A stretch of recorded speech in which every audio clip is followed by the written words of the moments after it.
just wanted to tell her.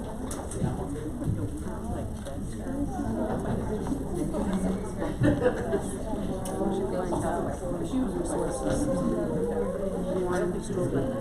Oh man, she's just been on fire.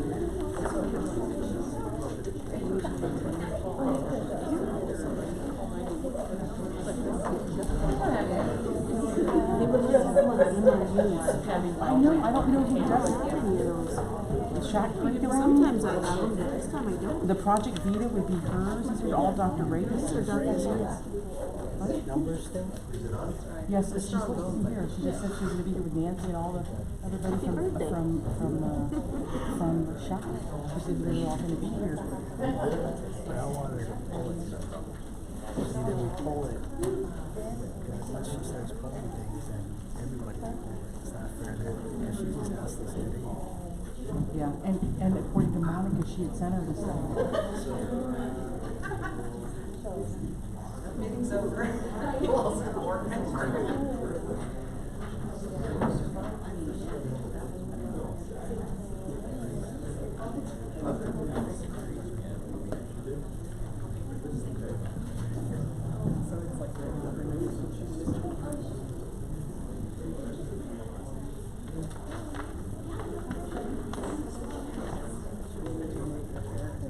Hey, how close are you? Because I don't know, he just came up to me and says that what's her name wants to pull it, trout. And he's like, well, you know, the thing is they need to give us notice before they pull it. And so I'm here talking to him right now because he doesn't want anything pulled for consent because then he feels like.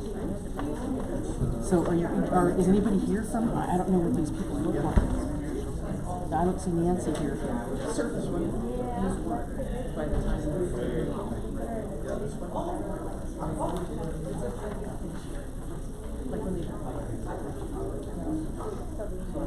No, I don't know. I'm just letting you know that.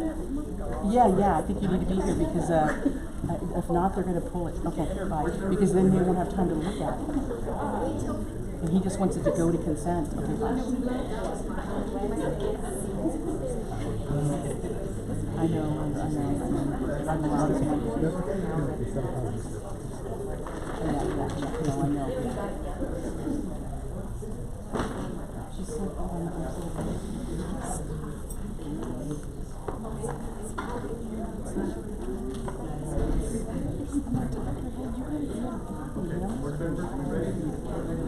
if I had you here. Phones off, everybody? Phones off? We're allowed to start.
Right.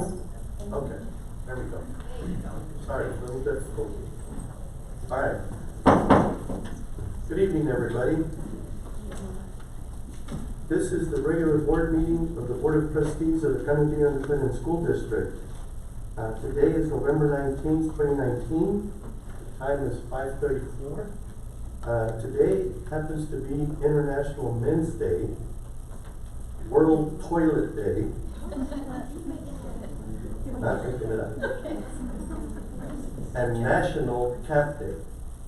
So, do we have any men who like to go camping in the audience tonight? Can you come lead us in the Pledge of Allegiance? I'm not going to say the others. You're not going to say the others. Okay. One of you men, come on. We gotta have some men campers in here. Here we go. Come on up here, somebody. Okay, I'll lead us. Okay. All right. Pledge allegiance to the flag of the United States of America and to the republic for which it stands, one nation, under God, indivisible, with liberty and justice for all. And now the Texas flag. Honor the Texas flag. I pledge allegiance to thee, Texas, one state, under God, one indivisible. Please remain standing. We have a special treat. We have Mr. Abner that's going to sing the national anthem for us. All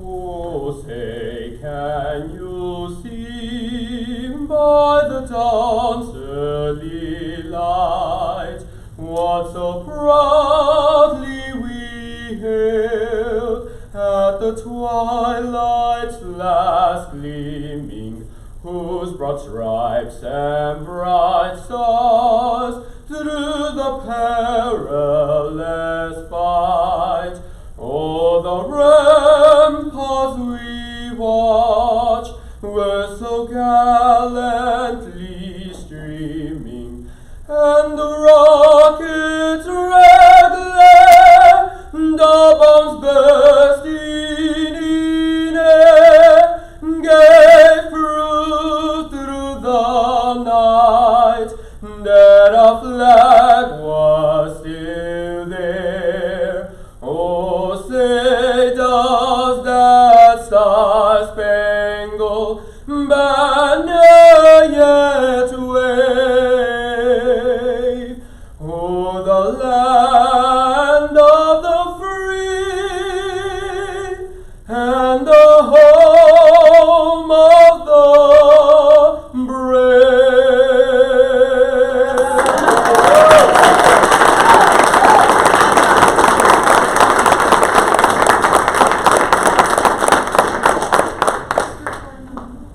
Ms. Earls. I have a question. I know this isn't on the agenda, but it's a special day too. It's Dr. Galavise's birthday. Sure is. Dr. And there may Galavise's be a birthday. Las Mañanitas.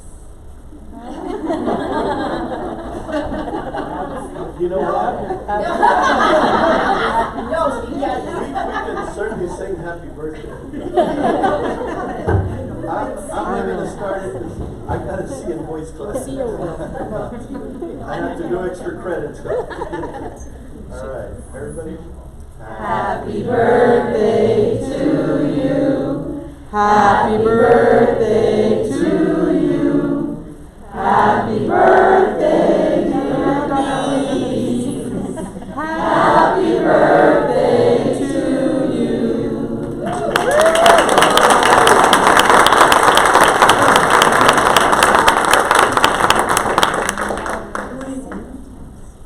Just remain standing for a moment of silence because we did have another school shooting last week in Santa Clarita, California. So, you know, let's get all those positive vibes and prayers and blessings to our school people out there. Thank you.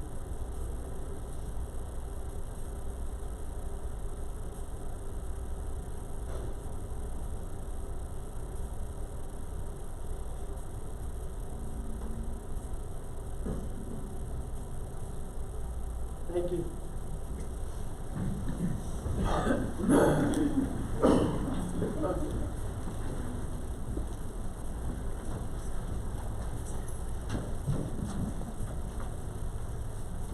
All right, Sonia, would you take us to the next agenda item? Yes, sir. Roll call. Ms. Brigham. Present. Mr. Coronado. Here. Mr. Payan. Here. Mr. Rodriguez. Mr. Rodriguez, I believe is out of town on work. Ms. Earls. Here.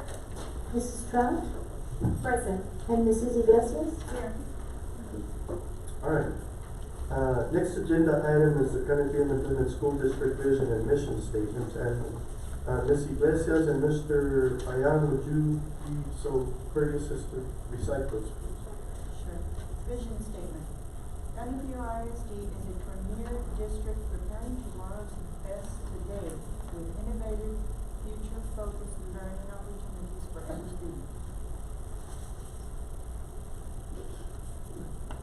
the mission statement. Our mission is to create rigorous, student-centered classrooms which develop future-ready students to compete in a global economy and thrive in a multicultural world. Thank you, Mr. Bessie and Mr. Fayala. Next agenda item, Sonia. Yes, sir. Item number 2, board honors. Ms. Rodriguez. Board, let's join this. Good evening, Board President Coronado, members of the board, Dr. Galaviz. Please join us in the front of the dais to begin our monthly board recognitions.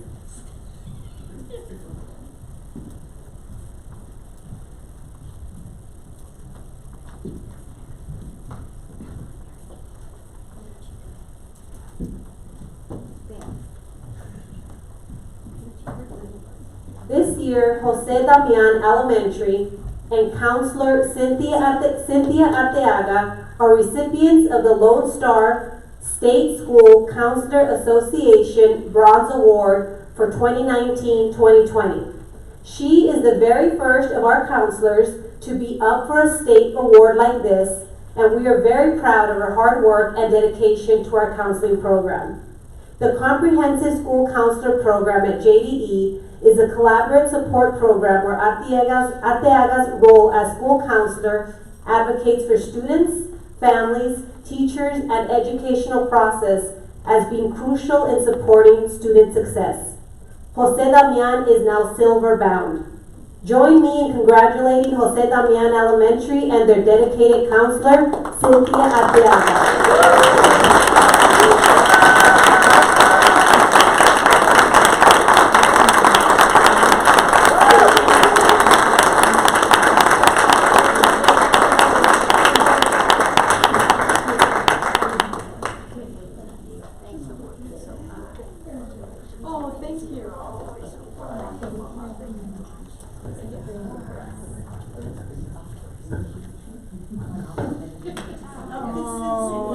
Not that I expected any different.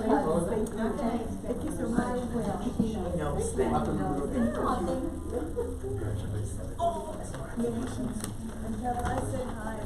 Oh, thank you. Is that a color book?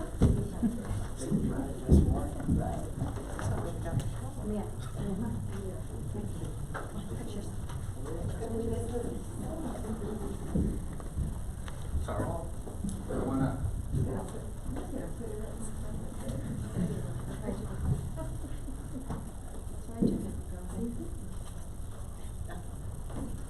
Ready? 1, 2, 3. Thank you.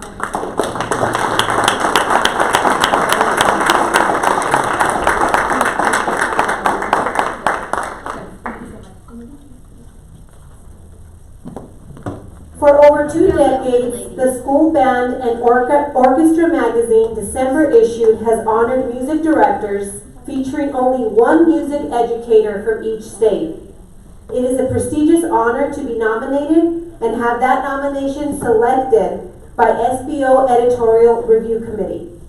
Garotillo Middle School's band director, Christian Rodriguez, was nominated and his music education service was brought to the attention of the magazine this year. Please help me congratulate Mr. Rodriguez for being selected the Texas representative in the upcoming December 2019 22nd annual 50 Directors Who Make a Difference issue of School Band and Orchestra magazine. Congratulations.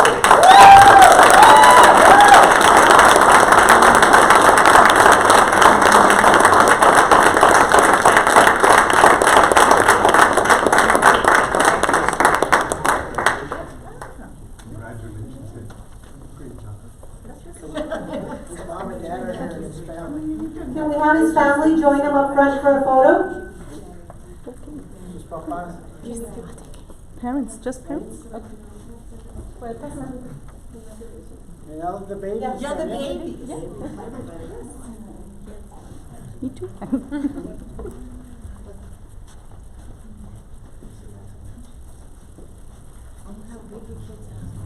What are you doing?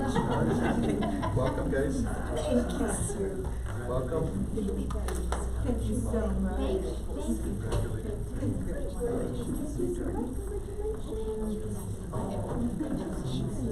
Hello, it's so nice to see you. Last time I saw you, we were Thank you for sharing.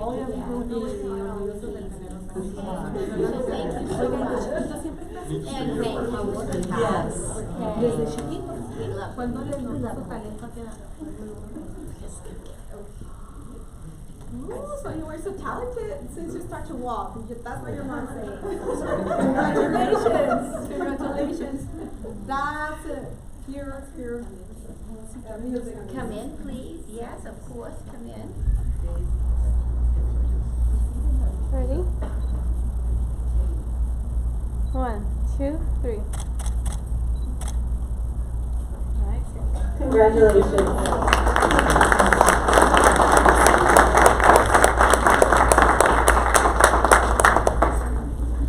The National Association of School Psychologists have proclaimed November 11th through the 15th, 2019 as School Psychology Awareness Week.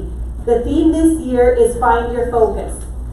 School psychologists like Ganotillo's Dr. Melinda Shane advocate for our students and engage in discussions to help create the connections necessary for students to develop critical academic, behavior, and social emotional skills. Thank you, Dr. Shane, for all you do for our students. Please come forward to be recognized.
Thank you, Dr. Shane.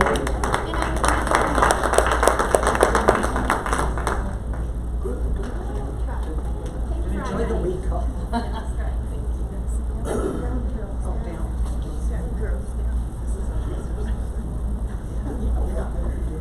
The Ganotillo High School Eagle Pride Band and the Eagle Pride Percussion competed in 3 competitions in Bantober. At the El Paso Marching Contest, the band earned 2 excellent ratings and 1 superior ratings. Also at the UIL Regional Marching Contest, the band earned 2 excellent ratings and 1 superior rating. And at the Socorro March Fest, the band made the finals competition and took 4th place overall in our division. The Eagle Pride Percussion took 1st place. This was the first time in the band's history that we made it to the finals at Socorro March Fest. And getting 4th place overall is the highest placing we have ever had. The icing on the cake was that the Eagle Pride Percussion earned top honors in our division. Way to go, Eagles, and congratulations.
Thanks.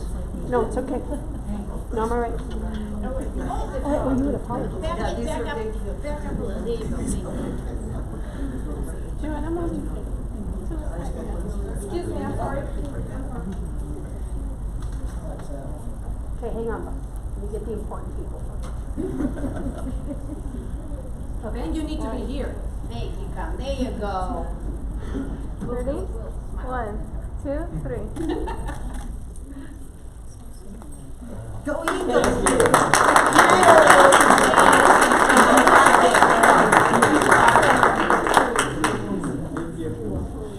Wish I had that power, bro. I wish I had that power. See the 30s. Bring some hot cocoa, some abuelita. Over 70,000 high school students across the state auditioned in their Texas Music Educators Association region. Individual musicians performed selected music for a panel of judges who rank each instrument or voice part. A select group of musicians advanced to compete against musicians from other regions in their area. Garrotillo High School is lucky enough to have junior choir student Abner Astudillo for not only representing our district, but also earning the distinction of being the first chair bass in all region choirs. He is the best bass in El Paso.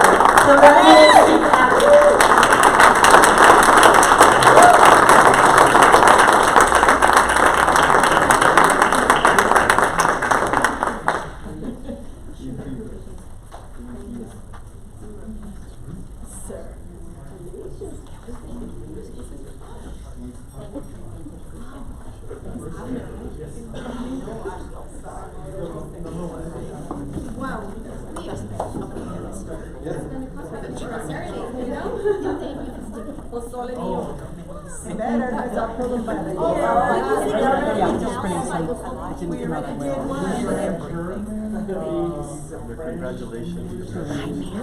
Congratulations.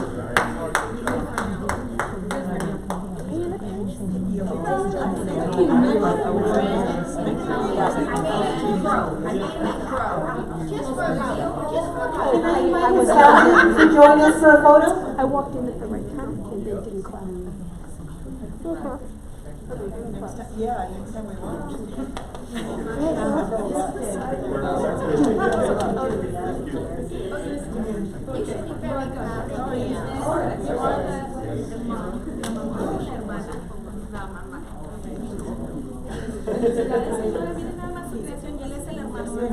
¿Cómo te llamas?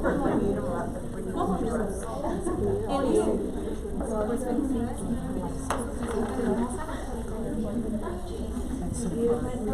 Oh,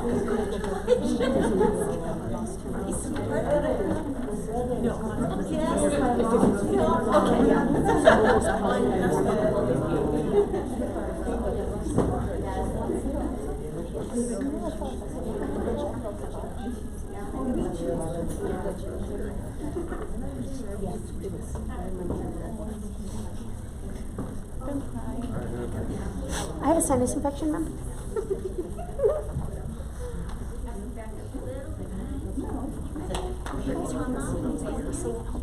Graduation, remember? Ready? 1, 2, 3. Yeah, me. Ready? 1, 2, 3. Congratulations, Abner. Board members, this concludes this month's recognitions. Thank you. Thank you. We're presenting.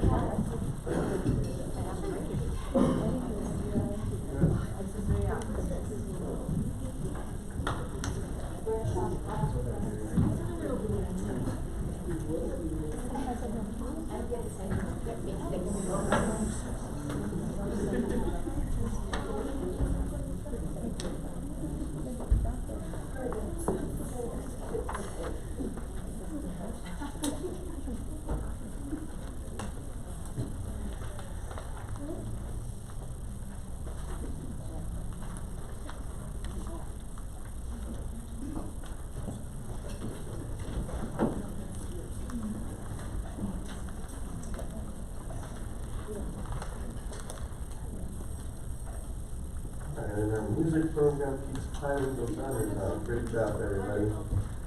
Congratulations to all the honorees. All right, Quiz?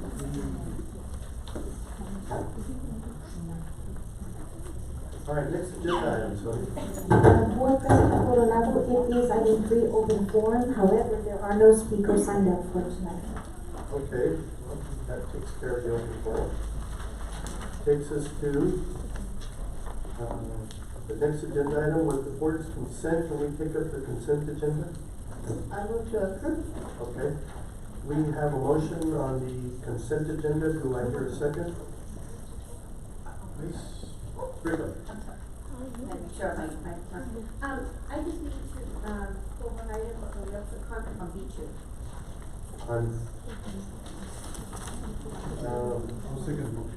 All right, there is this motion and a second. Ms. Earl. Yes, I'd like to call number 3 the monthly warrant. Okay. I have called on it. They did not get sufficient. And that was B what? It's A3. And what was the item, Ms. Earl? A3, the warrant list. And it's, page 391. Okay, do we have somebody here? Martha? Right. Okay, we will briefly take that up. Then, President Coronado. Then I would like to make a quick comment on 5B3. Want to remind the board of the constraints that were, put in place. That is correct, board members. We, if your answer was not given, if you contacted, I wasn't aware that your answer wasn't, that you didn't satiate your answer. I wasn't aware. okay. Did you contact somebody that Yes, sir. their answer was not sufficient and you still needed more information? Yes, sir, and I think possibly more might be coming, but I wanted to, since it hadn't gotten here yet. Okay, I I'll don't take that want up to very assume. briefly then. Okay, thank All right, you. then Ms. Pratt? Yes, I got some information, all that I wanted to say my vote. I just want to underline something. That's it. Okay, all right, so, we have a motion and a second, on the consent agenda item. Item, A3 will be pulled. Will you so, amend your motion and your second? Board members? Yes. Okay, with that, consent agenda, vote with the exception of A3. Sonia? Ms. Brigham, Yes. Mr. Coronado, Yes. Mr. Bayan, Yes. Mrs. Searles, Yes. Mrs. Trout, Yes. and Mrs. Iglesias. Yes. Motion passes. All right, agenda item A3. Ms. Rose? Yes, so on page, I called it several questions on the warrant list, but on page 391, and I see this, we all tonight listened to how wonderful, all these accolades that our music students have gotten. And I'm looking at the world's finest chocolates for $16,990. $9,000 of that is for our band, our honor band, the CMS honor band, to purchase chairs. And I personally find that very offensive that our students have got to go out and peddle $9,000. $1 chocolate bars. Total is going to be, there's several other, Cynthia Arteaga for her cheerleading. She's going to have to peddle 1,800 chocolate bars. And I don't think that's right. I think that we as a board should allocate those finances to the children. There are students, it is an investment. They shouldn't have to be, when they could be sitting in their chair during their doing band, doing something to make themselves better, they're out peddling $16,990 chocolate bars. That's a lot. We've got board members that are spending $16,000 on travel. And I think that's an issue too. I won't name names. I think we've got to change this. That Well, somehow we can need certainly take a look to at possibly the, on our during, next. during the budget, and we can certainly ask all the departments to see what their needs are. I do believe though Kind of spread out. that Dr. Galavis has a discretionary fund. I'd like to see those children have chairs to sit in, and that they don't have to sell 9,000 chocolate bars. I agree, but again, you only know what you know, so unless the I understand. the principal That's why I brought and it up. comes and say, hey, we need chairs, Mm-hmm. you want, are the chairs sufficient? Like, how can we wait, are they torn, I mean, we'll look at it. Well, this is why I brought it. I know you're a busy man, you've got many, many things and needs. But I can't see us causing our children to spend all their time, 16,990 chocolate bars. That's a lot. When we could give that, and we do, as I said, and I won't name names, we have a board member that spends 16,000 on travel. And that's not good. So thank you, and I'd like to possibly get an Yes, ma'am. update. We'll look at the chairs. Again, like I said, we only know what you know. That's why I wanted to bring it forward, and that's why I asked Rich. All right, I'll entertain a motion at this time. And I so move to approve the monthly warrant list as presented. Do I hear a second? I second. All right, we have a motion and a second, agenda item A3. Sonia? Ms. Brigham. Thank you, Mr. Chair and Dr. Galavis, thank you. I had a little trouble with the multiple items because I was confused between Project Vita and then the health and then the teen center. So I was a little mixed up with my questions. So you did a very good job. But one of the things that I was Yeah, but this is already up for a vote. right. So A3 is what I'm looking at. Yes. My fault. Oh, I'm sorry. A3 is fine. I was looking at B2. Yep. Yes, I approved. We had a first and a second, and we'll take the vote now, President Coronado. Yes. Ms. Brigham. Yeah. Mr. Coronado. Yes. Mr. Payan. Yes. Mrs. Searles. Yes. Mrs. Trout. Yes. And Mrs. Iglesias. Motion passes. All right. Fine. All right, that takes care of the consent agenda. Next item.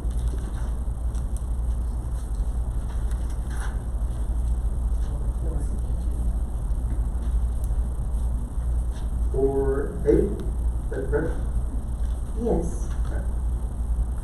Discussion regarding the Lone Star Governance Student Outcome Goal 4. By June 2020, seniors will be graduating college and career and military ready from the component scores of 63% to 75%.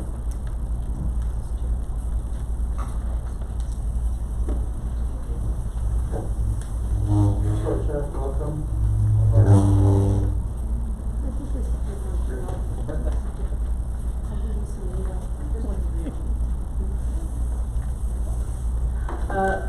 Board President Coronado, Superintendent Galavis, and members of the board, as part of our ongoing Lone Star governance, we'd like to review one of the goals that have been presented to you, which is the goal concerning college and career military readiness. The presentation you'll get will be a very quick one, but it'll be divided in two things. Since college and career readiness is a lagging indicator, meaning that we're looking at results from 2018, we're going to talk about things that with last year's graduating group, and then we're also going to talk about things that we're currently doing with this year's seniors to improve that score. So I'd like to take you to the next slide, which is college and career readiness. And college and career readiness is every senior has an opportunity to earn a point, 1 point. And to be college ready, they need to have a qualifying score of a 3 or higher on an AP exam. They need to meet the TSI criteria, meaning they pass the TSI in reading and math, and that's the college entrance test. They can complete dual credit, either 9 hours or more in any subject, or 3 hours in math or ELAR. They can earn an associate's degree, complete an on-ramps course through UT Austin, or meet a composite score on an indicator like SAT or ACT. In order to be considered career ready, they need to have a coherent sequence aligned with an industry-based certification, except on this one, they only earn a half point. They can earn a point through an industry-based certification. Our special ed students who graduate with an IEP, who are workforce ready, and also if a student has been admitted to a pre-secondary certification program. They're considered military ready if they have enlisted in the military. So, remember, every kid has an opportunity to earn 1 point, but they can only earn 1 point. If I have a kid that has done 5 of these things, the kid only earns 1 point. 1 point. So with that, I'm going to turn it over to the next slide, which is talking about our CCMR data for 2019. This is data of our kids that have graduated already this past summer. And I'm going to turn it over to our lead counselor, Ms. Nicole Morales, who will talk a little bit about each indicator. So good evening, board. We broke this down for you just so that you can see the numbers for the graduating class from both Northwest and for CHS. So what you're looking at here is the breakdown for Northwest. There was a class size last year of 88 students. So when we broke down the criteria, you're seeing that out of that AP criteria, 19 met that indicator. The TSI criteria, again, remember, they have to pass reading and math. 88 of those students met that criteria. They completed dual credit hours, again, 88. They earned their associates. Out of that class, it was 73 that had earned their associate's degree. Industry-based certification, 35. Enlisted in armed forces for Northwest, that specific school year, there was none. Earned level 1 or 2 certificates, there was 34. And then completed a CTE coherent sequence, there was 88. So for Northwest, they met at 100% of CCMR criteria. I got a question. Ms. Brown. I have a question. In Northwest Early College, we have Sarah enlisted in the armed forces. Are we promoting good? What's going on? Why this? I would like to know. So in order for us to count a student as military enlisted, it's an issue within the region. There really is no way to report whether or not a student is going to enlist. The state has already recognized that it would be an easy way for school district to say everybody's going to military because all the student would need to do is declare. What we are saying is we actually need proof. So we are asking for letters of intent from our military recruiters in order to confirm that. So for this specific year, there were no students reported as enlisting in But we as a district, what are we doing? So as a district, we are offering the ASVAB to students because that's your first initial step. Once they do complete the ASVAB and their scores are then reviewed by military recruiters, that is when then they continue the process for military enlistment. I also want to point out this is Northwest Early Yes. College, so many of these students have their associate's degree. So then many of them, if they're going to continue, and then go through an ROTC program at a university so they can become, go through officer training school when they graduate. So just pointing out that this is a little different than Cantillo Yes. High School. Right. Thank you so much. Sure. Thank you. So moving on to Cantillo High School. That class last year was 370 students. So again, breaking it down by criteria. AP criteria, we had 53 students that met the AP. TSI criteria in reading and math, there were 72. Completed dual credit, 54. Obviously at the high school, they are not earning an associate's degree, so that was 0. Industry-based certifications were 99. Workforce readiness under the SPED indicator was 0, and so that is more of a grad plan issue. Enlisted in armed forces, this one there were 24 students that did declare that they were enlisted.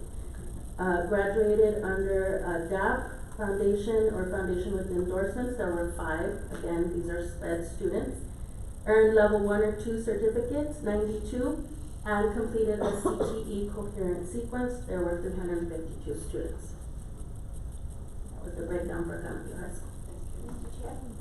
Ms. Brigham. Thank you, Nicole. Sure. Nicole, I'm concerned, I'm sure you are too, of the TSI, the reading and math.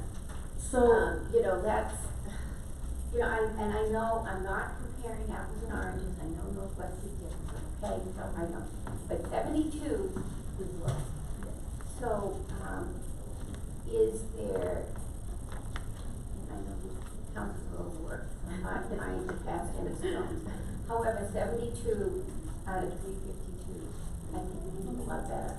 And again, just a reminder that they have to meet reading and math, so we have a lot of students that meet reading, but then don't meet the math portion. Now, that's a good point, thank you for saying that. Yes. Okay. So it has to be meant for both subject areas, reading and math. So we do have a lot of students that qualify and take, if you notice that the credit number is, pretty good, but for the most part, it has to be the reading and Can you math. explain to my board members what the TSI is?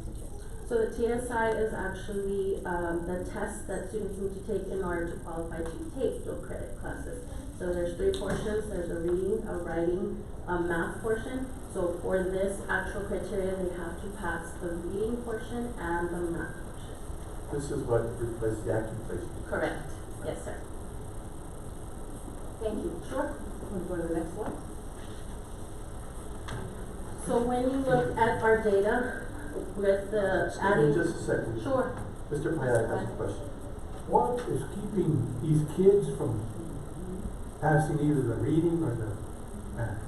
What is the obstacle? What is the cause of these kids not being able to get both of them at the same time? I was just gonna say, if you could wait a moment, we're gonna talk about TSI in more depth, and Ms. Parker will give you some of probably will answer your question, Mr. Pinon, and if it's not answered after her TSI slide, please stop her. One other question. Yes. On the military, district, how many have we appointed to any academies in the past year?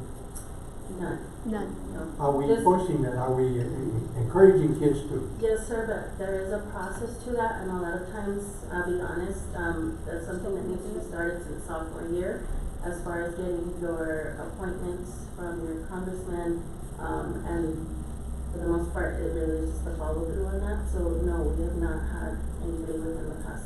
Have kids shown any interest in them? Yes, and then you kind of explain to them what the process is, and it's like, okay, let me look at. Because, you know, the military academies have,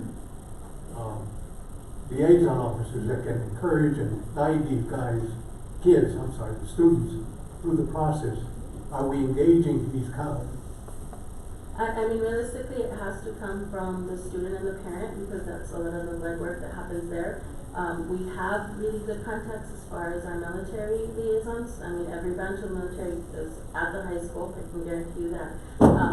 But it is just that there's so much that the school can do that really it does fall back on the student and parent. And from experience, and that's why I think, I don't know what we can do to help these kids along. It's a challenging process, and these kids, they get discouraged as they go along.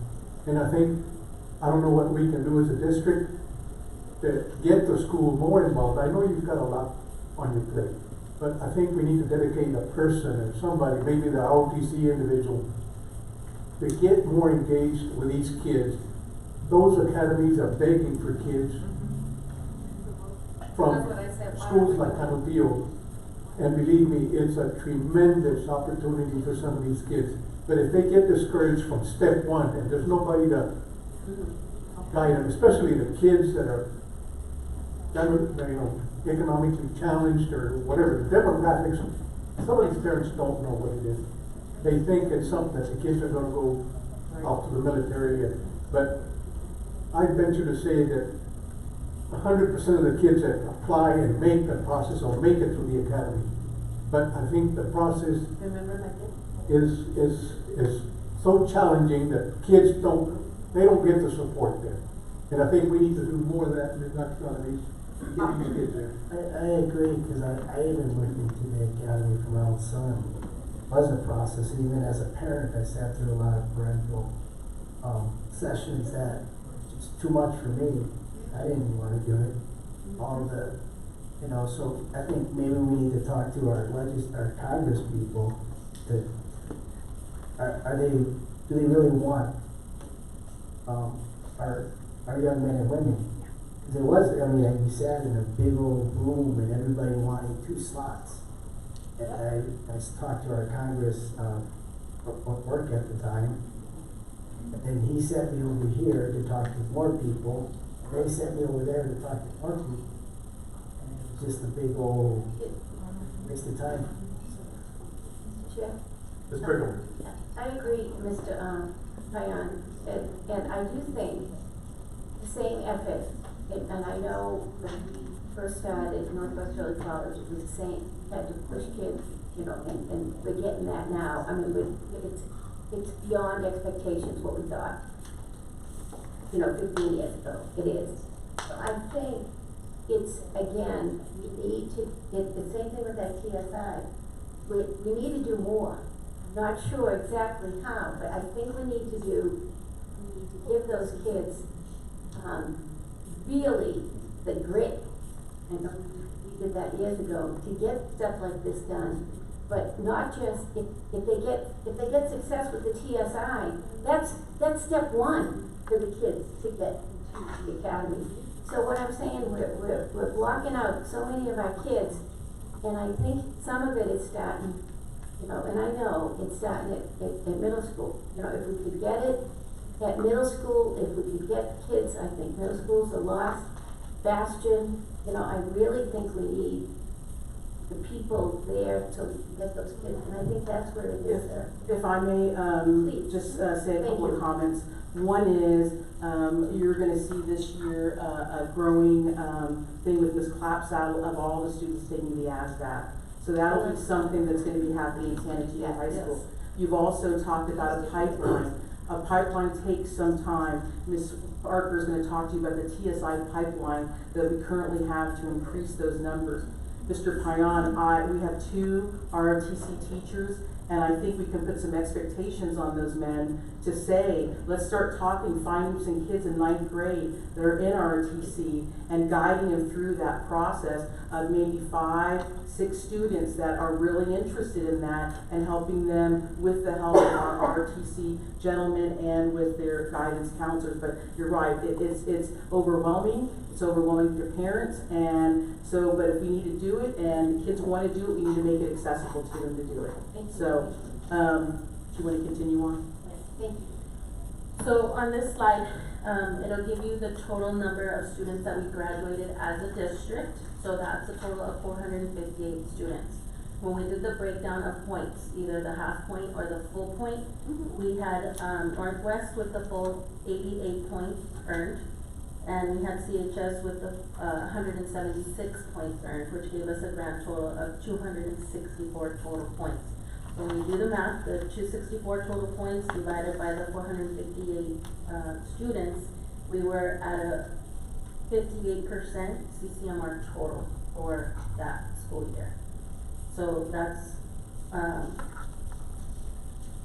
estimate. Our numbers, like I said, I think will be a little bit higher. This really was an estimate on the CCMR reporting that we did collaboratively in terms of breaking it down for each student. So it was student by student for both campuses. So that's where our total was at. Right, if this is our beginning of the year, the first time we're presenting on this, so we don't have all the full complete numbers from enlistment. We don't have all the complete numbers for TSI. This is just based on the counselors going one by one and looking, but we don't know what the actual reporting will be. So when we do our middle of the year, which will be in a couple more months, we'll be able to tell you where our growth is from this 58%, because our goal for this year is 65%. And we believe with the cleaning of the data, and we're going to talk about TSI, where we think we'll be getting, and we will meet that expectation of a 65%. We were 63 last year. Excuse again, but you said you're going to discuss TSI and the. Yes, we're going to discuss in just a moment. The other Yes. question I had, and I know I've asked it a couple of times, but it's my fault, I haven't followed up on it. But at some point in time, can somebody tell me what elementary campuses are feeding into the Northwest Early College High School? But in percentage wise. Yeah, good point. I did a report, maybe 2 months ago on Northwest about how many kids from Canateo Middle School, and I gave you the breakdown of how many at Alderete Middle School, and I gave it over, I think, a 3-year period. But I'm talking the elementary schools. He wants it to go down to elementary. Oh, you want to go down to, break it down from those Canateo kids, how many were from Damian, how many from Yeah. okay. We can track them, if you would like us to. I'd really like to see that. Okay. Could we have that in the first packet? What would be your question, Mr. Payne? I know in the elementary, I guess I'm trying to understand. I'm sorry? What would be your question? How many kids from Childress, how many kids from Davenport, how many kids from Garcia, how many kids from Damian go to the early college high school? Which campuses, which elementary campuses are feeding how many kids into the early college high school? Mr. Chair? Yeah, Mr. Chair? Ms. Brigham. I agree with Mr. Payan. That's what I'd like to have a report on at Northwest. But I think that too is because it's the same thing. It starts in elementary. But we're talking about the TSI, it starts also in elementary. If we see the kids that are coming and that are going to Northwest Early College, that means we were successful on getting those kids.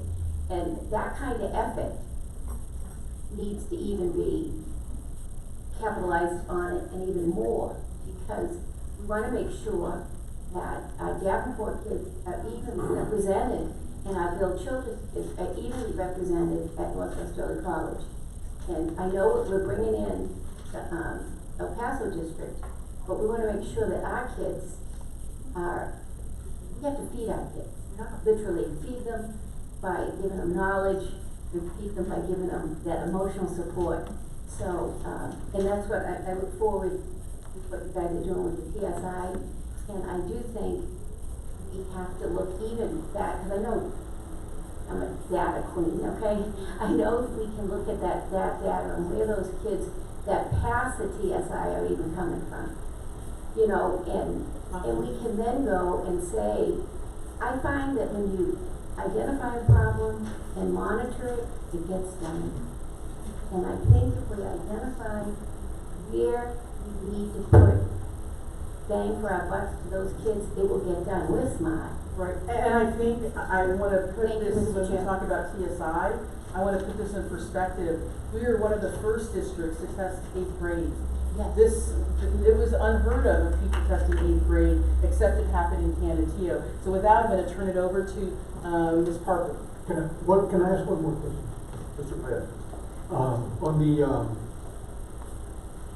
earned industry-based certifications, can you tell me which categories they came up? So if I understand you correctly, it's which certifications came from which programs of study Yes. this was looking at? Yes, ma'am. So there would be a big bulk of those in the business courses, which would be the Microsoft Office certifications. Health science, we have the 4 strands.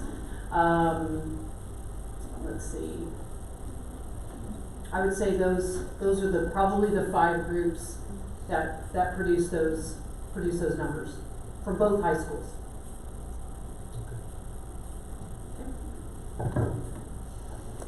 So now we're looking about students that we have that are this year seniors. We're working on this year seniors, so another year from now, we can improve that score. Good evening, I'm Stacey Parker, I'm your Advanced Academics Coordinator. I have some information with TSI and hopefully I can answer some of those questions for you. This is our current seniors that we have, and if you'll notice, Canateo High School already has 106 students who have passed the TSI.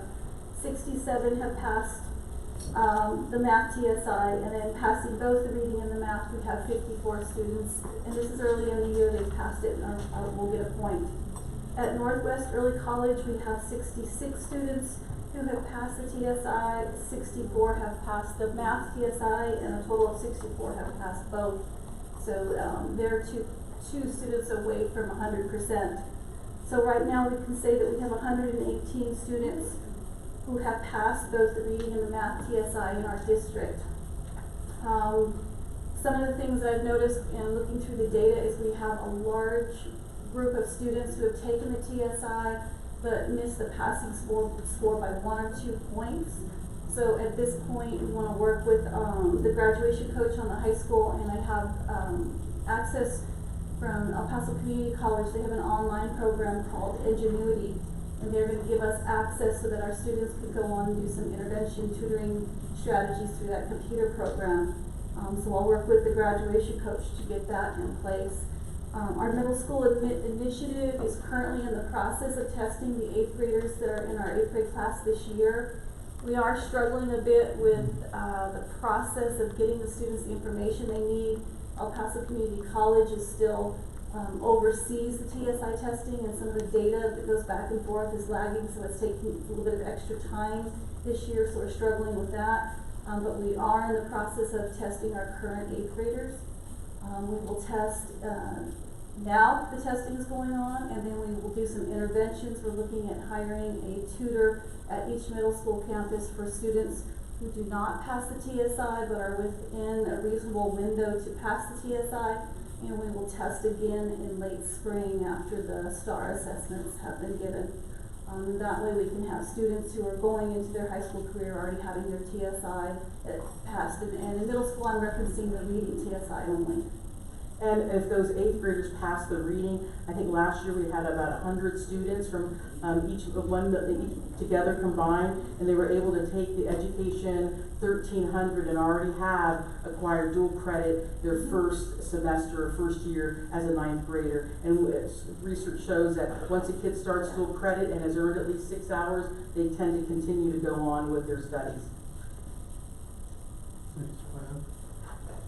Again, can we identify, you say you're testing kids at Alderete and Canutillo Middle School? Yes, sir. 8th grade. Yes. Subsequent to that, they go on to high school. And if they don't pass either one of these to be able to say, I passed both of them, can you identify which middle school they came from? Can you identify what elementary campus they came from? Obviously, you can do that. We can do that. But my question is, this problem of not passing reading and math as a senior, I guess, I'm assuming they take it as a senior or freshman. These kids should be identified at the 8th grade level and given an opportunity to advance that skill to be able to pass it. That they're not passing and trying to hire somebody now, maybe I'm getting too aggressive on this. No, go ahead. But, you know, it behooves us to start thinking about identifying these kids at the elementary level so that when they get to the middle school, 8th grade, you test them, they have a better chance of passing that test. So, and if you will, and I'm a big proponent of, let's find out where these elementary kids, what campuses, elementary campuses these kids are coming from, and they can't meet these thresholds to be able to pass these math and reading tests. If they're a freshman and they can't pass the reading test, shame on us. You know, it's a college level reading test. I don't want to give the thing that it's a regardless, we can't put a but. We have to do it. These kids are going into a world that is challenging like you wouldn't believe it. Two different tests, the state assessment and TSI. Because I think we're getting. Am I setting too much of an expectation? No, you're not setting too much expectation, but there is the state assessment, and then you have this TSI, which is a college entrance exam. Different assessments. Oh, yeah. So, you know, it's like saying they don't pass an AP calculus test. So, I'm just saying it's two different assessments, and we are testing at 8th grade level, so we can start intervening, so they can take their dual credit. Well, correct me if I'm being too. My thing is, no, you have a great vision. The idea is they take the college test in 8th grade, and we prepare as many as we can to start them in dual credit, because even though 54 have only met the TSI math and reading, remember math is going to be based on Algebra 2. Many of those kids haven't had that in 8th grade, right? When they come in, the idea is they can take a college prep class. So if they don't pass TSI math, they have the alternative to take a college prep class in their senior year, which then allows them to be college ready, which then they don't have to take any remedial courses. We have a lot of avenues for kids to be successful. In addition to the TSI, and even if they don't pass the TSI math, they still can take dual credit. And if they pass the reading one, and then earn an indicator because they took 3 hours in reading, and they get an indicator, and then they're considered college and career ready.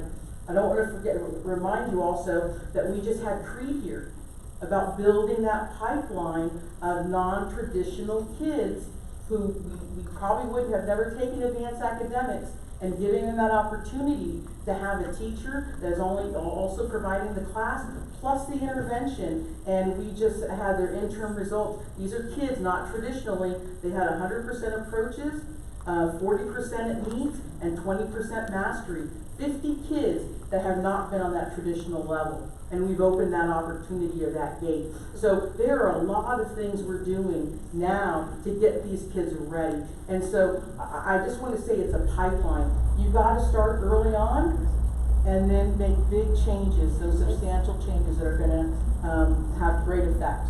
I apologize if I'm... No, sir. No, sir. No, sir. We want high expectations for our kids too. You know, because believe me, I just had some work done at my house. Roofing reconstruction. And it's sad. I feel bad for those kids. 2 of them graduated from Canterbury High School, although they know their work, they know their job, but they're aspiring to go to UTEP. And for some reason or other, they can't. I don't know why, but it seems like, I know that program we're talking about. We need to get these kids ready. Poor kids. I mean, I feel so bad for them that one of them keeps calling me, hey, you got more work, you got more work. And he wants to do molding, and he wants to do style, and he's good. He's good at what he does. But in my mind, this poor kid Should be at school. should be at school. Should be. That's what I'm. No, understood. And with that, we'll turn that over to Ms. Tracy Andrews to talk about certifications. Good evening. So our next slide is talking about our career certifications that were earned by students. In 2018, we had 415 career certifications earned. 2019, 544. So students with a certification. So these are students that were sitting in classes. At 2019, again, about 325. So what's the difference here is CCMR ratings don't care if a student earned more than one certification. Right. As soon as they earn one, then they're put on the list. But in 2020, we have 494 students sitting in programs that they can earn certifications in. Chair. Ms. Brigham. And this is where I feel also it's paramount for those children who just learned. In the career certification and the coherent sequencing. Now I do not know, but I know it was always very difficult to get kids in the coherent sequence. And a meaningful coherence. And when you're at the high school, like you said, once they check that box is checked. However, what Mr. Payan is saying, just because a box is checked doesn't mean it's successful. And what I'm in career ed, we've taken a hit in career ed because we don't give I don't know what we call it, the right, what you just said, they don't belong, a lot of kids don't belong in college. And because we have so many kids that graduate college and still don't have a job. And that's the bottom line is, we've got to make sure they have a job. Now, that means an associate's degree or a post-secondary degree, yes. But what we're not doing, I don't think enough, is getting those certifications in fields that will make them employable, and in fields that will catapult them into a post-secondary trade school or post-secondary career path and community college. Because, so, I echo what he said. I've had too many kids come to my house, do my work, and my heart breaks because they're working hard. I'm not taking anything away from you all. Been there, done it, felt it. But what I'm saying is, we can do better. And I absolutely agree with Mr. Payan saying, if we look, we have the data. If we go back, look at where those kids are coming from. We probably could tell you where they're coming from, but anyway, look at the data. Don't listen to us. Look at the data. Look at those kids. Make sure we're giving those resources to those schools so that when these come up, so that, just like we saw with the band and the choir, that didn't happen overnight. We put those things in years ago. And now it's coming to fruition. Right, and I think the data is very clear.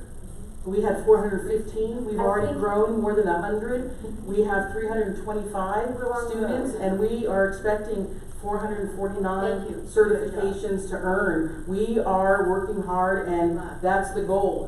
We know, we've heard what you all and the superintendent is expecting from us. And I don't want to give you the impression that I'm being negative. I know you're working hard. I'm familiar with what you're doing, but I just want to put. We get frustrated that it isn't happening faster. Well, but you know that. Here's where it's going to come from if we don't do something. Because one kid that doesn't make it, that's struggling, is one kid too many. Okay? But thank you for the work you do. And believe me, I'm not trying to be negative about your work. I know you're working hard. We know everybody has some good expectations for us. Thank you. Sorry, Marty, to interrupt, but one of the things that I think we as a board need to do with administration is coming up in a few months that I want us to start doing is a comprehensive look at the future of our career education. And in line with that, in preparation of our 5-year plan and in preparation for the next bond, what the focus is, what our planning is going to be. I would like to get our workforce development area people to tell us, what those areas of certifications that our region needs and the state needs, so that we can try and focus on those and offer some more opportunities for the kids in that respect. So I think, if we're going in the right direction, I think we still need a little bit more work, but now we need, I think, for the future, we need a concentrated plan. We really don't have, we need to do that, and we need to put resources into it. Yes. And so in the past, we've sent our kids out of the district to El Paso. We still do, sir. And we still do. So we need to start focusing, it's time that we put a comprehensive plan in place. That come from us. Right, and we also need to look at the cost. If it's something that's low paying like cosmetology, maybe it's better that we send it to CTE because that's not a high wage job that to have cosmetology. But of course, that's a decision that as we move forward and we have your input and Dr. Galaviz and our stakeholders of what we really feel would be the right ones, because in many times in El Paso, it's very service oriented or the high jobs. We don't want our kids being in service. That type of serving people. We want them to be in T-STEM, we want them to be in computer science, we want them to be in automotive and working on something. So we're going to go now to dual credit, and currently we have 171 seniors that have completed dual credit classes. They have earned a total of 2,862 credit hours in dual credit. So they are still, and that's only from this semester. We still have another semester, full semester to go. I'm going to turn it over to Ms. Parker again to talk about AP scores and AP, what our plan is for AP prep. So our AP scores, if a student scores a 3, 4, or 5 on an AP score, they also get college credit. We have 72 of our seniors who currently have scored that passing, that qualifying score for college credit. We know that we need to do more, and so we have a plan in place, and we're working towards that right now, which includes a curriculum specific for reading and math that will begin our next school year at 6th grade for language arts. It's currently in our math classes right now, but in our pre-AP and AP classes, we're trying to build that pipeline to help our students be more successful when they take the AP courses later in their high school career. We're looking at different training for our current AP teachers, maybe something out of the region where they can experience some new ideas, some fresh thoughts. We're also looking at progress checks in our AP courses. The College Board has a whole new plethora of resources for our teachers to use right now, and one of those is this progress check. So we're looking at getting our teachers trained so that we can help them monitor their students' growth and progress in the class. And then one of the other things I've done through GT is I'm ensuring that all of those teachers have their GT credentials. That's where most of our GT students will go, are the AP classes. So things are coming along and coming in line. Yeah, and we're also purchasing Princeton Review AP study guides for all of our students and teachers for them as well. And want to say thank you to Ms. Parker for making sure that we have so many teachers now that are GT certified. What is a GT certification? I'm sorry. So the state of Texas requires teachers to get 30 hours in GT education so that they understand the nature and needs of a GT student, how to identify them, how to assess them, how to create and develop curriculum to best support them. So there's a 30-hour credentialing, and once you have that, it's yours. And then each year we update the teachers with additional 6 hours of professional development in one of those GT fields. Oh, and GT is gifted and talented. All right, we'll go on to our next slide and talk about graduation rate with Ms. Morales. So looking at our graduation rate, if you notice, back in 2016, we were at a 93% graduation rate. 2017, again, stayed the same, 93%. 2018, that did go up 2 points as a 95%. So this is the actual number of students that graduated with their cohort, meaning they started 9th grade, ended with the same class at 12th grade. So that was a 95% rate for that 2018 class. And then we're going to talk about FAFSA information, the financial aid form. Yes, so again, the FAFSA completions, that's not an indicator with CCMR, but it's something that we're obviously pushing. By next year, that will be a requirement that all districts complete FAFSA as part of their graduation requirement. We are already doing that this year. So FAFSA comparison from class of 2019 for Northwest, there were 68 out of 89 FAFSA applications, which gave us a 76% FAFSA completion rate. For Granville High School, 101 out of the 373 FAFSA applications, which gave us a 27%. As of this year, we have at Northwest 35 FAFSA applications complete out of the 66 total students, which already has us above half at 53. At Granville High School, we are at 67 applications out of 371 students, which puts us at 18%. Mr. Chair?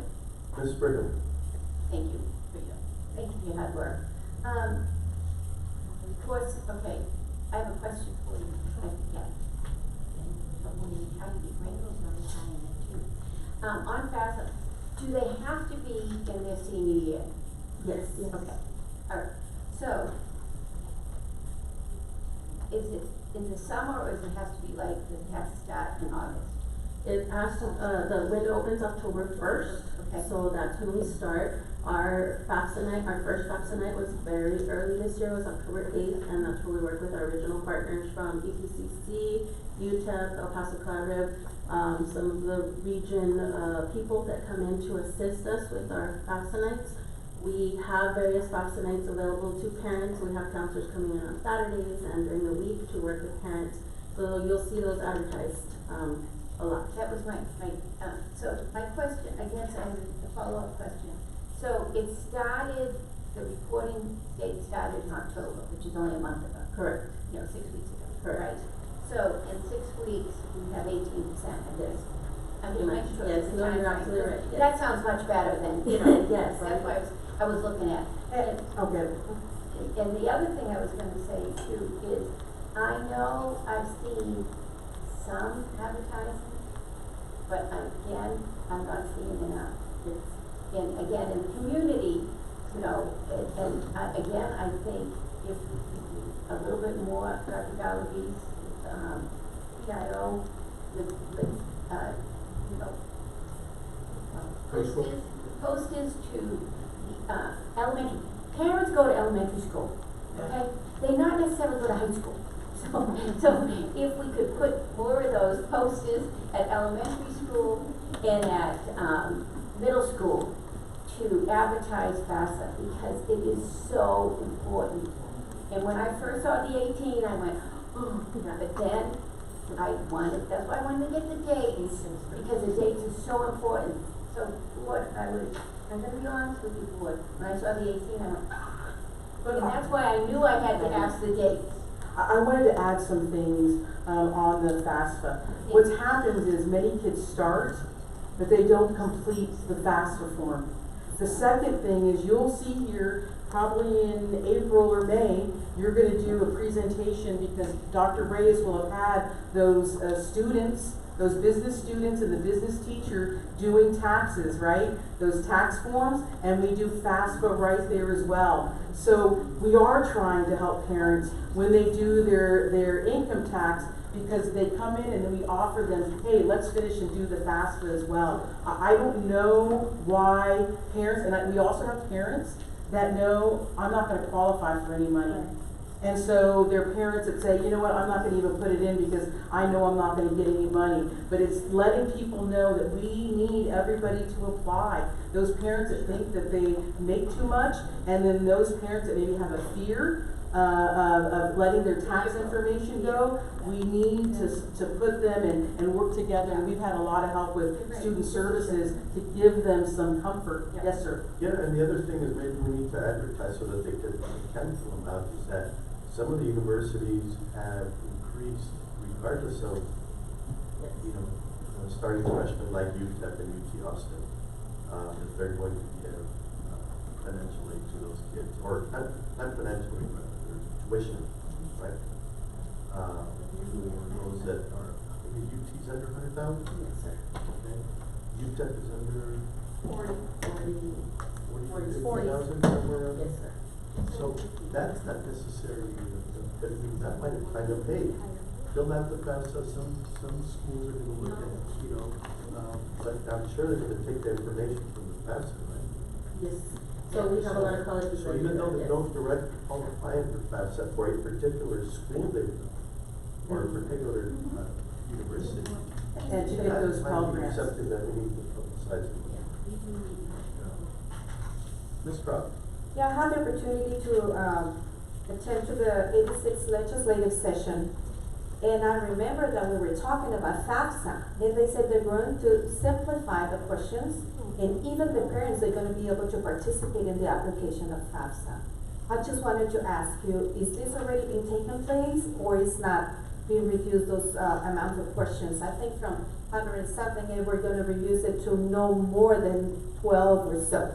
It was going to be. So what we Take it saw from this year is it Yes. is a modified, No? no, it is a modified application, in terms that there is an IRS tool that the parent can upload their IRS tax forms directly, and it's, so you're not having to actually put in line 7, type it in, look at your tax form. So that was a little bit more helpful in what we've seen. The questions are still lengthy, I'm not gonna lie, it's still about a 45-minute process that we take with the parents and the students. So I think eventually we're gonna have to do that because they said it's gonna come and they're gonna prove it. Yes, so that's only for But next at least, school year. Okay, thank you, I just wanted to know. No, it's still, and half the time the link doesn't work, because I have to fill out for 2 kids. Link doesn't work, so you end up having to put everything in. And we do, just to your question, Ms. Brigham, I had to field about 10 complaints from parents who, how dare we take their kids down to the library to fill out FAFSA and ask them for their tax returns. What? I know Yes. that. I know that. We brought them down during class to help them with the FAFSA process and got parent complaints. How dare you have my children ask me questions about my income? Okay, they don't have to do it. I mean, what do you say? So, We're still working on it though. I still think it goes into how we educate parents, Yeah, how we exactly. talk to parents, communicate with them, to let them know this does not need to be a fearful process. Right. And like I said, it's great that we have student support services with the, I think it was Project Vita, or the ones that helped us last year doing the taxes. And It was United Way. United Way, and to get as many as we can Because the in. parents, I think they ignore a lot of process in this, and they know they need to participate in order to have a little bit more grants. So maybe we need to explain a little bit more to the parents? Yeah.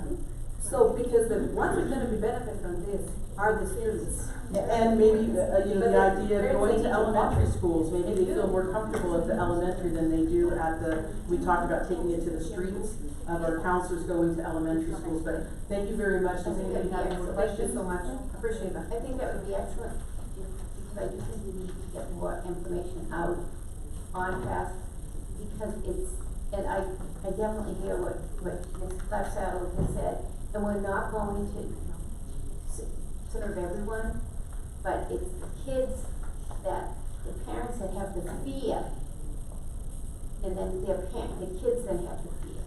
Those are the kids we need to. Ms. Rocha, do we send out notices to our seniors?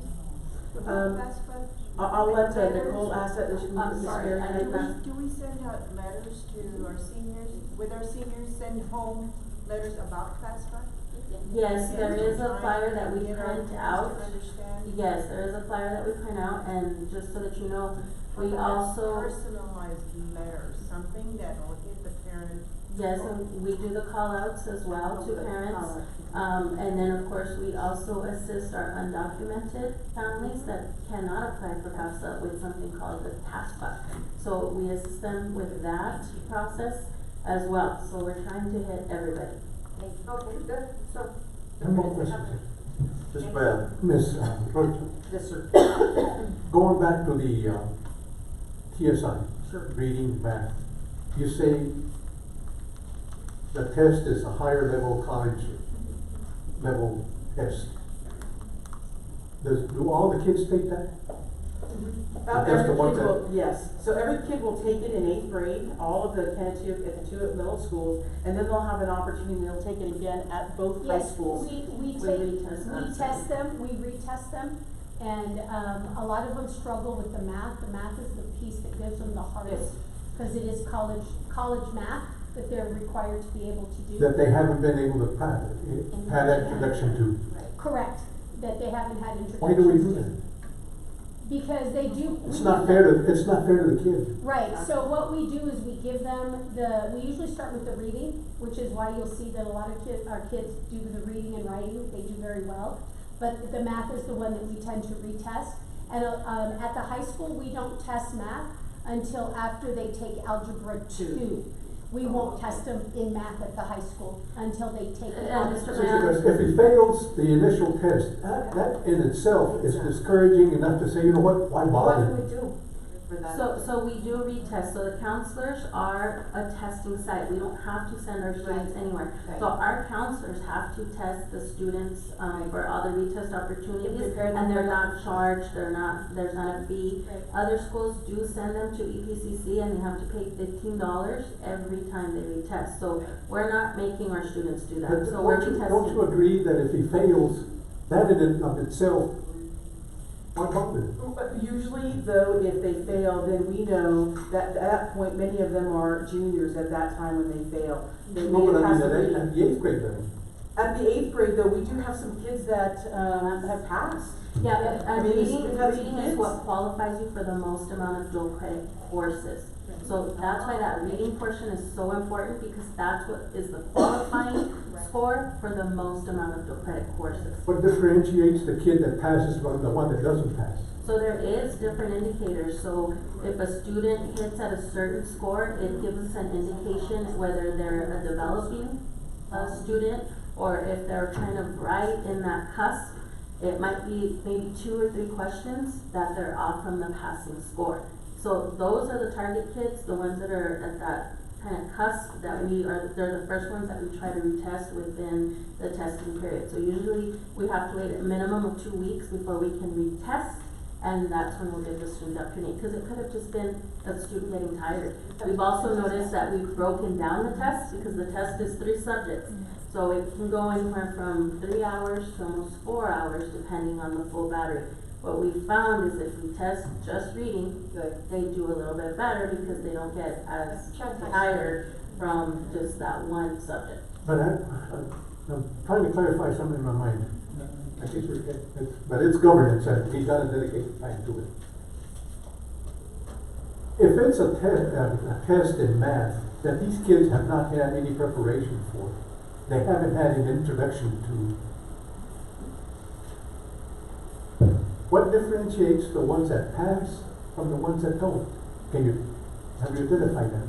No, it could, one of the things is now we have 3 years of data, and one of the things we're looking at, because remember the medical magnet at AMS is doing a different pipeline, and so those kids are taking, the 6th graders coming in will be taking Algebra 1 in 7th, and eventually taking Algebra 2 in 8th grade. So we're building that pipeline for AMS with, they'll be taking physics and chemistry in their 8th grade year, because they've already taken biology. So different kids, it depends on that. But I want you to know, Mr. Payan, when a kid doesn't pass their junior year in math, we have another pathway for them, which is to take that college prep class their senior year in mathematics.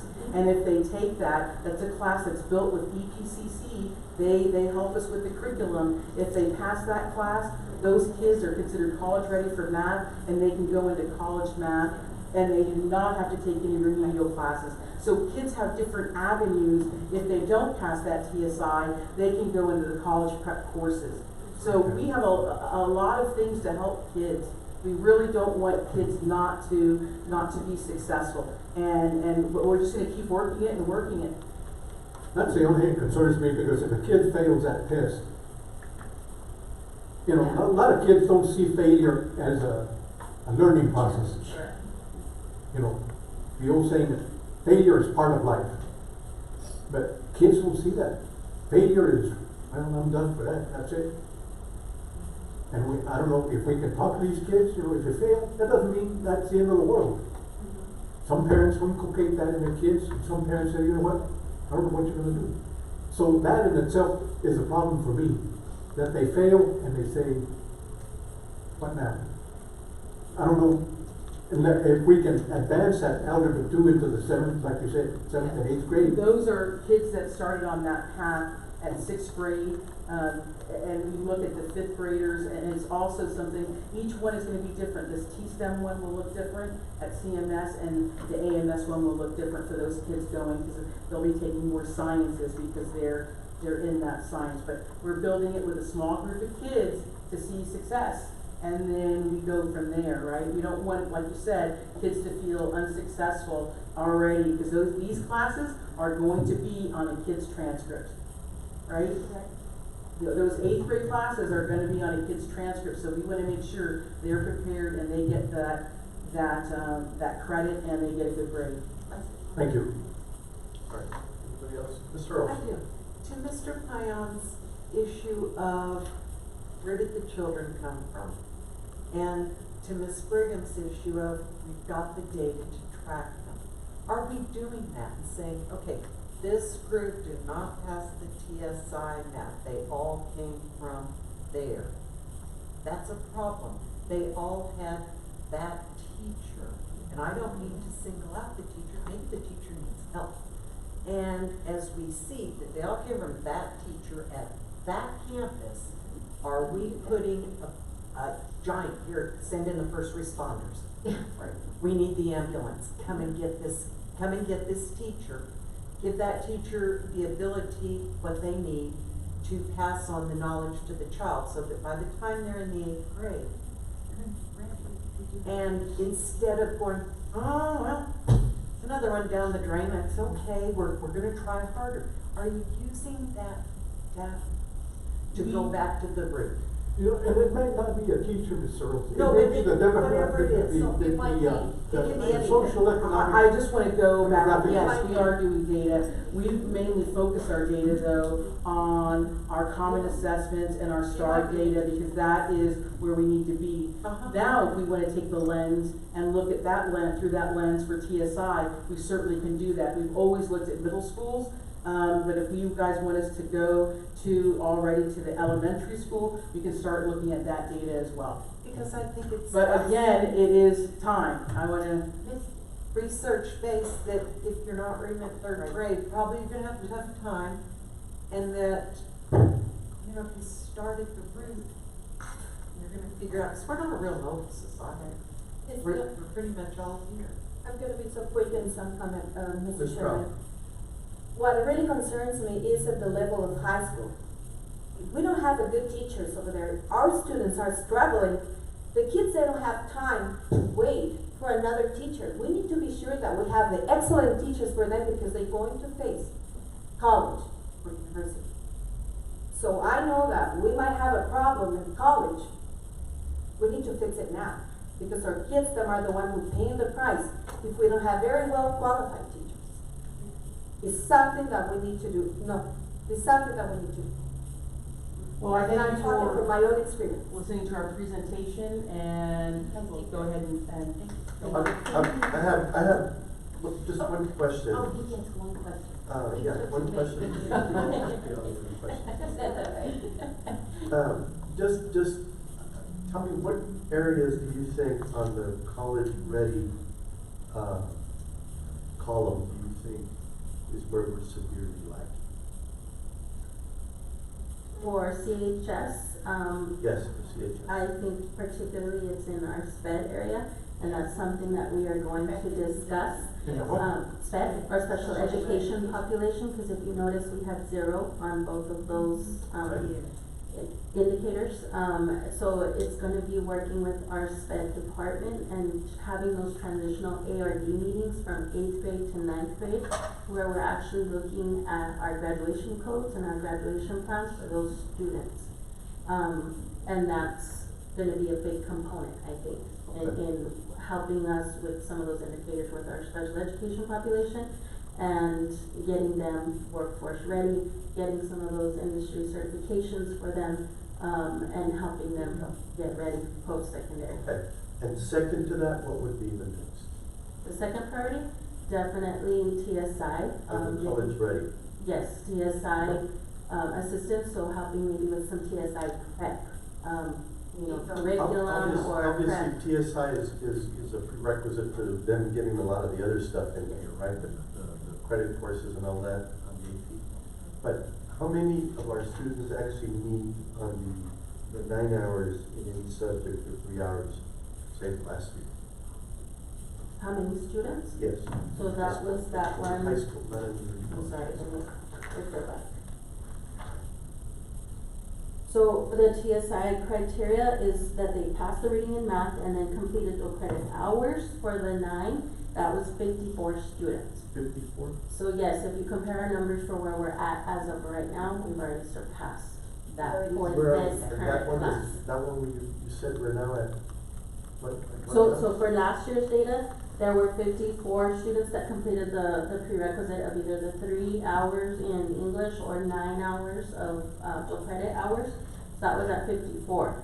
Whereas as of right now, I believe we have 171 seniors that have completed the requirement for the reading, which have given them the 2,862 credit hours for this current class.